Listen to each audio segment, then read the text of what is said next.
Citrus trees like oranges, lemons, limes, and grapefruits are evergreen and thrive in subtropical and tropical regions. They offer lush foliage, fragrant blossoms, and delicious fruit, making them a delightful garden addition. Select a citrus tree suited to your climate and space.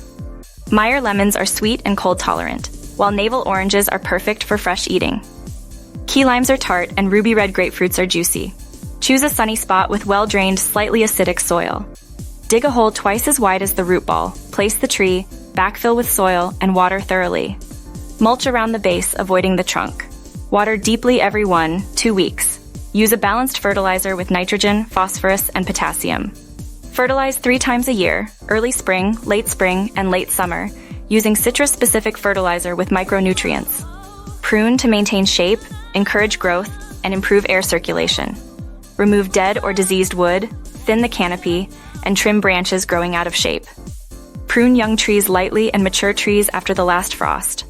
Control aphids with insecticidal soap, scale with horticultural oil, and spider mites with miticides. Prevent citrus canker by removing affected parts, ensure proper drainage to avoid root rot, and apply fungicides for greasy spot. Hey everyone! If you enjoyed this video, make sure to hit that like button and subscribe to our channel for more awesome content. Don't forget to click the bell icon so you never miss an update. Thanks for watching, and see you next time.